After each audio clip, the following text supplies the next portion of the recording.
ஆதி என்னும் பராபரையே, அன்பான மனோன்மணியே, ஜோதி எனும் பஞ்சகத்தாலே, சொற்பெரிய கரிமுகனே, தேது நீக்கும் கந்தவளே, திருத்துகின்ற குருநாதர்களே, 18 சித்தர்களே, பண்பான பரமசிவமே, ஓதியே ஜோதிடங்கள் உரைப்பதற்கு நாத விந்து வடிவாக நல்ல துணை ஆவீரே. உலகில் உள்ள தமிழ் பேசும் அனைத்து நல் உள்ளங்களுக்கும் மற்றும் ஜோதிட சான்றோர்களுக்கும் மூத்தோர்களுக்கும் ஆர்வலர்களுக்கும் மற்றும் இந்த காணொலியை காணும் உங்களுக்கும் ஆஸ்தோராஜின் இனிய நல்வணக்கங்கள். ஜோதிடம், ஆன்மீகம், வாழ்வியல், மருத்துவம் என்ற தலைப்புகளில் 4 தொடர் காணொலிகளாக கொடுத்து வருகிறோம். அந்த வகையில் இன்று ஜோதிடம் சார்ந்த மற்றும் ஒரு பதிவு. இதில் ஒரு ஜாதகத்தை பார்த்தவுடன் இவருக்கு பணி எவ்வாறு அமையும், இவருடைய ஜீவனம் எவ்வாறு அமையும் என்பது சார்ந்த தகவலை அதில் இருக்கக்கூடிய நவகிரகங்கள் மூலம் தெளிவாக அடையாளம் காட்டப்பட்டு கொண்டிருக்கிறது என்பது நடைமுறையில் எண்ணற்ற ஜாதகங்கள் நமக்கு உணர்த்தி இருக்கிறது. அந்த வகையில் ஒரு ஜாதகத்தை பார்த்தவுடன் 10ஆம் இடத்தை தொடர்பு கொண்ட கிரகமும் அல்லது சூரியனும் சனியும் ஒருவருக்கொருவர் மறையாமல் இருந்து சனி செவ்வாயினுடைய சம்பந்தமும் ராகு சந்திரனுடைய சம்பந்தமும் இருக்கும் பட்சத்தில் அவர்கள் வலுவான யோகத்தை பெற்றிருக்கிறார்கள் என்பது நடைமுறையில் பார்க்க முடிகிறது. அதே சமயத்தில் ஒரு ஜாதகத்தில் காலபுருஷனுக்கு 1-8க்குரியவனும் 10-11க்குரியவனுமான சனியும் செவ்வாயும் சேர்ந்திருக்கும் பட்சத்தில் அவர்கள் ஒரு ஆகச் சிறந்த புத்திசாலியாகவும் நிபுணத்துவம் வாய்ந்தவர்களாகவும் இருக்கிறார்கள் என்பதில் மாற்று கருத்தே இல்லை. எண்ணற்ற ஜாதகங்களை பார்த்திருக்கிறோம். ஆனால் இந்த செவ்வாய் சனியினுடைய சேர்க்கையோ பார்வையோ பெற்றிருக்கும் பட்சத்தில் குடும்ப வாழ்க்கையில் புரிந்து கொள்ள முடியாத அல்லது ஜீரணித்து கொள்ள முடியாத கசப்பையும் தந்துவிடுகிறது என்பது நடைமுறையில் பார்க்கிறோம். அதற்கடுத்து ஒரு ஜாதகத்தில் ராகு சந்திரன் சேர்ந்திருந்து ராகு உச்சம் பெற்றோ அல்லது சந்திரன் ஆட்சி பெற்றோ இருக்கும் பட்சத்தில் அதுக்கு அந்த கிரக அமைப்புக்கு குருவனுடைய தொடர்பு இருக்கும் பட்சத்தில் மிகப்பெரிய யோகத்தை தந்து விடுகிறது என்பது நடைமுறையில் பார்க்க முடியாது. அதற்கடுத்து ஒரு ஜாதகத்தில் குரு சுக்கிரன் சேர்ந்திருந்து குரு ஆட்சி பெற்றிருந்தாலும் அல்லது சுக்கிரன் ஆட்சி பெற்றிருந்தாலும் அல்லது சுக்கிரன் உச்சம் பெற்றிருந்தாலும் குரு ஆட்சி பெற்றிருந்தாலும் ஒருவருக்கொருவர் தொடர்பு இருக்கும் பட்சத்தில், தொடர்பு என்பது இருவரும் சேர்ந்து இருப்பது, ஒருவருக்கொருவர் வீடு மாற்றிக்கொண்டு அதாவது பரிவர்த்தனைகள் இருப்பது அல்லது ஒருவருடைய நட்சத்திரத்தை மற்றும் ஒருவர் கொடுத்து பெறுவது, அதாவது குரு ஆட்சி உச்சம், சுக்கிரன் ஆட்சி உச்சம். இது மட்டும் இல்லாமல் சூரியனுக்கும் சந்திரனுக்கும் கெடாமல் குருவும் சுக்கிரனும் இருந்தாலும் மிகப்பெரிய யோகத்தை தந்து விடுகிறது என்பது நடைமுறையில் பார்க்க முடிகிறது. இது மட்டும் இல்லாமல் ஒரு ஜாதகத்தில் உபய ராசிகளில் பிறந்தவர்கள் ஒரு கௌரவமான செல்வாக்குள்ள ஜீவனத்தை பெறுகிறார்கள் என்பது எண்ணற்ற ஜாதகத்தில் பார்த்திருக்கிறோம். இதற்கு முன்னால் பார்த்த ஆசிரியர் பணியும் சரி, அதற்கு முன்னால் பார்த்த இராணுவத்துறையில் பணியாற்றியவர்களுடைய ஜாதகத்தையும் பார்க்கும் பொழுது இவர்கள் மூவருமே உபயராசிகளில் இருக்க பிறந்தவர்கள் என்பது நடைமுறையில் பார்க்க முடிகிறது.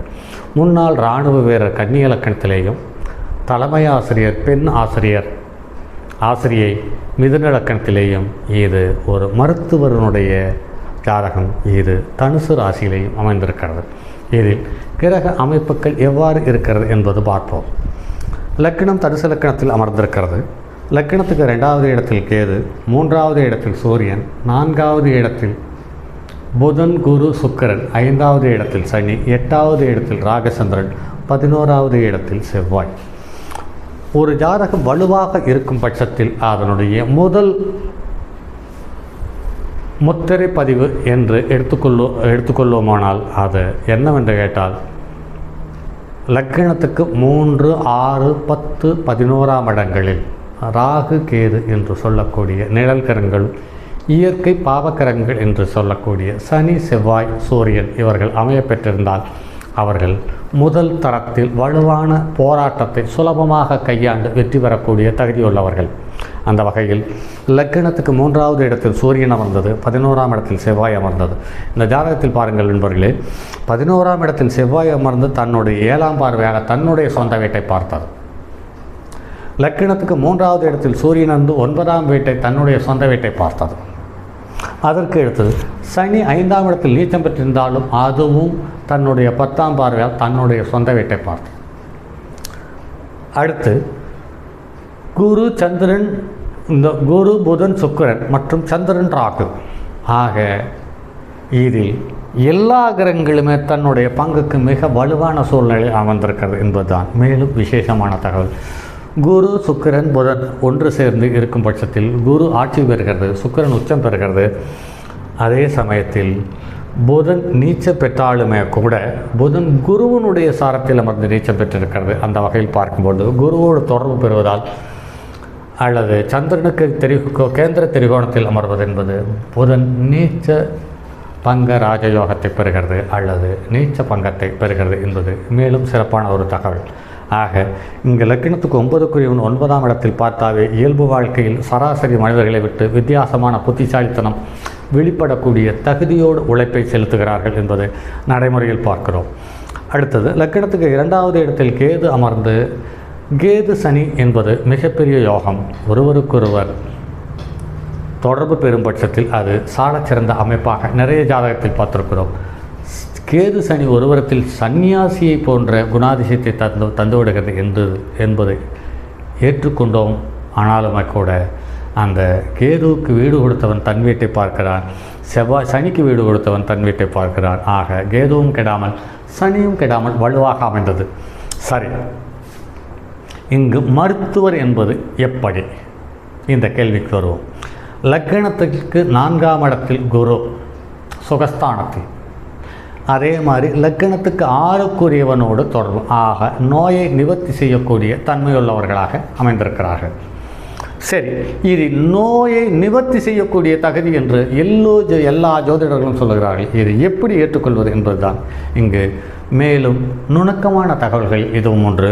நோய் என்று சொல்லக்கூடிய சுக்கிரன் 6ஆம் இடத்துக்குரியவன், இந்த இடத்துக்கு பலமான எதிரிக்கு சம்பந்தப்பட்டவன், இந்த இடத்துக்கு 8ஆம் இடத்துக்காரன். ஆக சுக்கிரன் உச்சம் பெற்று வைத்தியனாக இருந்தாலும் அதை சுலபமாக வெளிக்காட்டுவதற்கான சந்தர்ப்ப சூழலை உண்டு பண்ணி தருவது குரு தன்னுடைய சொந்த வீட்டிலிருந்து யோகத்தை தந்தது என்பதுதான் மேலும் சிறப்பான ஒரு தகவல்.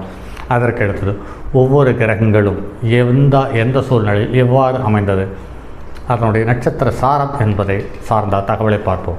இவர் 27/2/1999ஆம் ஆண்டு 3:47-48 அதிகாலையில் பிறந்தது. இந்த குழந்தை, அதாவது இந்த ஜாதகி கர்நாடகா மாநிலத்தில் இருக்கக்கூடிய ஒரு அரசு மருத்துவமனையில் இவர் தலைச்சிறந்த அறுவை சிகிச்சை நிபுணராக செயல்பட்டு வருகிறார் என்பதுதான் இங்கு விசேஷம். பாருங்கள் நண்பர்களே, மிக குறைந்த வயது, இப்படிப்பட்ட மிக குறைந்த வயதில் இருப்பவர்களை அவ்வளவு தூரம் அவ்வளோ உயரத்துக்கு பணிக்கு சென்றிருக்கிறார்கள்னா அதற்கு முதல் காரணம் சூரியன் தன்னுடைய சொந்த வீட்டை பார்த்தது. அந்த சூரியனுக்கு நட்சத்திரத்தை கொடுத்த கிரகம் என்று பார்க்கும் பொழுது ராகு. அந்த ராகு சூரியன் என்ற வீட்டுக்கு 3, 6, 10, 11ஆம் இடத்தில் அமர்ந்திருக்கிறது. அந்த வகையில் பார்க்கும்போது 6ஆம் இடத்தில் அமர்ந்திருக்கிறது.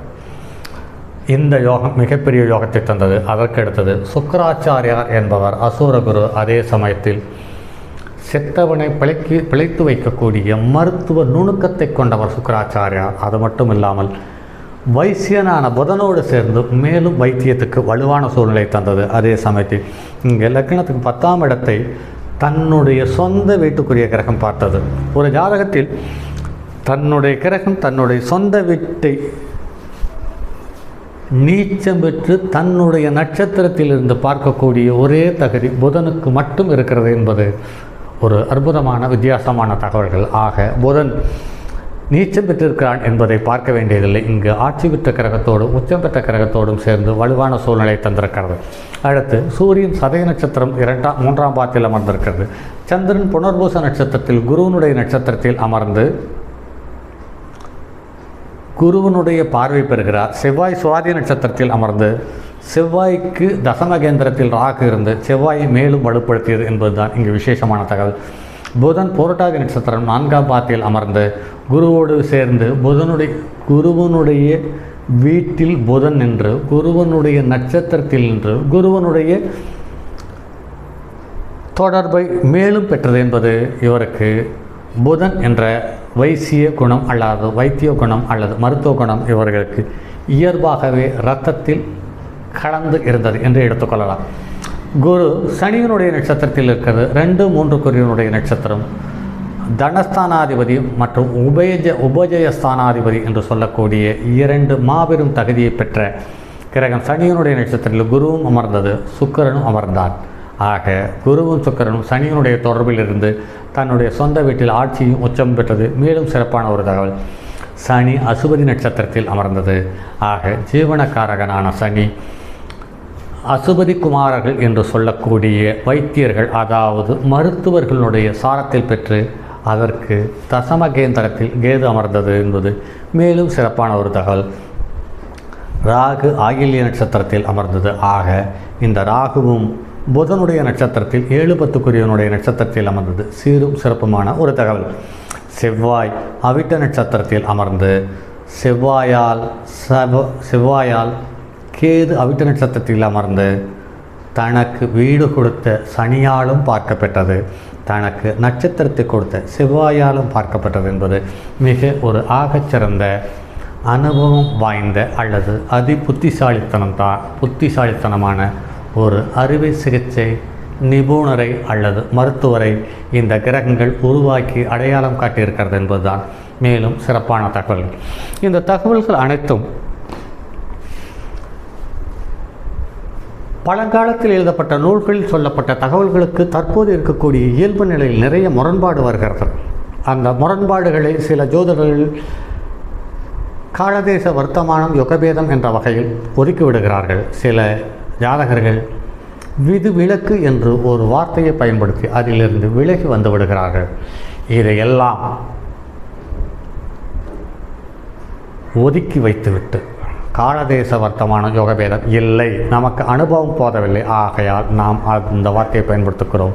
அடுத்தது விதிவிலக்கு என்பது இல்லை, அது நமக்கு தெரியவில்லை என்பதால் நாம் அதை விதிவிலக்கு என்ற ஒரு வார்த்தையை பயன்படுத்துகிறோம். இது இன்னும் ஓரிரு வருடங்கள் கழித்து பார்க்கும் பொழுது என்னை பின்தொடரக்கூடிய ஜோதிட மாணவர்களுக்கு விதிவிலக்கு தேவையில்லை, காலதேச வர்த்தமானமும் தேவை இருக்காது. ஆக ஜோதிடத்தை கற்றுக்கொள்ளும் மாணவர்களாக இருந்தாலும் சரி, ஜோதிடத்தை அதீத ஈடுபாட்டோடு தங்கள் ஜாதகத்தை தாங்களே பார்க்க ஆசைப்படக்கூடிய ஜோதிட ஆர்வலர்களாக இருந்தாலும் சரி, என்னோடு பயணியுங்கள். நான் சொல்லக்கூடிய தகவல்கள் அனைத்தும் 100% சரியானது. இதில் ஒரு சில தகவல்கள் சொல்லப்படாமல் இருக்கலாம், ஆனால் சொன்ன தகவல்கள் என்பது நிச்சயமாக பொய்யாகவோ அல்லது தவறாகவோ இருப்பதற்கான வாய்ப்பில்லை என்பதை கருத்தில் கொண்டு என்னோட பின்தொடருங்கள் நண்பர்களே. மற்றும் அடுத்ததொரு பதிவில் சந்திப்போம். அதுவரை உங்களிடமிருந்து விடைபெறுவது உங்கள் அன்பு நண்பன் எம் ராஜார்த்தினம். தங்கமான் மழுவோடேந்தி தன்மதி தலையில் கொண்டோர் மங்கையர் பதிக்கச் சொன்ன மாமொழி ஜோதிடத்தை இங்கு யாம் உரைப்பதற்கோர் இமை என்னும் பிழை வராமல் காக்க செங்கன் மால்மருகன் யானைச்சரன் பதம் காப்பதாமே.